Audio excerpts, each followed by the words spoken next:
Ratusan siswa di Bali banyak yang tidak bisa membaca tapi lancar main medsos. Menurut berita CNN Indonesia 15 bulan 4 2025, daerah lain yang juga menghadapi tantangan serupa adalah Papua, khususnya di Kabupaten Asmat, di mana mayoritas anak-anak belum bisa membaca.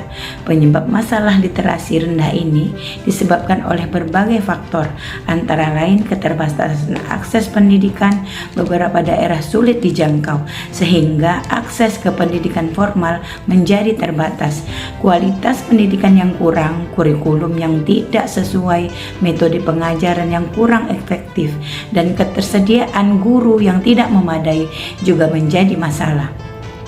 Kemiskinan, kurangnya dukungan keluarga, dan masalah sosial lainnya juga dapat menghambat kemampuan anak untuk belajar.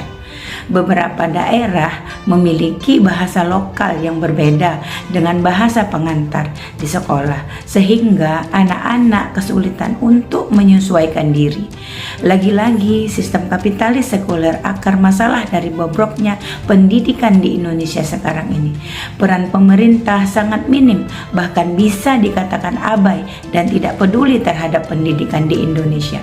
Pemerintah menyerahkan sepenuhnya pendidikan kepada orang tuanya di rumah, sehingga orang tua yang peduli terhadap pendidikan anaknya harus menguras biaya yang besar agar anaknya bisa mengecap pendidikan yang tinggi. Tapi karena mahalnya biaya pendidikan yang bagus di Indonesia, membuat orang tua banyak yang menyekolahkan anaknya agar anak sekedar mendapatkan ijazah saja tanpa mementingkan lagi anaknya bisa baca atau bisa menghitung. Terbukti anak-anak sekarang sulit untuk membaca dan menghitung, apalagi berharap anak mempunyai wawasan yang lebih tinggi. Itu pasti sulit sekarang ini. Bagaimana solusi terhadap permasalahan pendidikan kita sekarang yang bobrok ini? Jawabannya adalah penerapan sistem Islam. Di dalam Islam, pendidikan adalah yang paling utama dalam membentuk kepribadian setiap anak, agar anak-anak menjadi anak-anak yang berwawasan tinggi dan cemerlang. Negara memfasilitasi pendidikan yang gratis mulai dari tingkat TK sampai perguruan tinggi. Perpustakaan yang diisi dengan buku yang berdiri ribuan buku yang bisa diakses oleh siapa saja yang mau belajar. Salah satunya ketika Islam berjaya pada masanya. Salah satunya adalah Cordoba di Spanyol. Pada saat itu dikenal sebagai pusat ilmu pengetahuan. Volume kunjungan ke perpustakaan mencapai angka 400.000 kunjungan.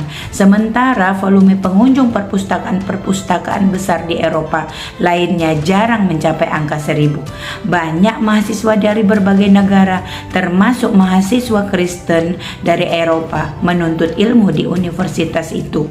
Gedung perpustakaan mencapai 70 buah.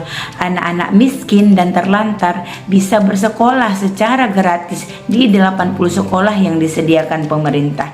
Pendek kata, Cordoba masa itu dikenal sebagai the greatest center of learning di Eropa. Ketika kota-kota lain di benua itu berada pada masa kegelapan, Cordoba bagai bunga yang menebar harum di Eropa pada abad pertengahan, sebagaimana digambarkan oleh seorang penulis Len Poole sebagai the wonders of the world.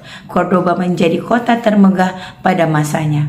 Kejayaannya banyak menginspirasi penulis barat dan banyak digambarkan oleh para ahli sejarah ataupun politik sebagai cikal bakal pembawa kemajuan bagi barat di masa sekarang. Jadi Bunda, ayo kembali ke sistem Islam secara kafah agar anak-anak kita bisa mengecap pendidikan yang tinggi dan cemerlang. Dan satu lagi, pastinya gratis Bunda.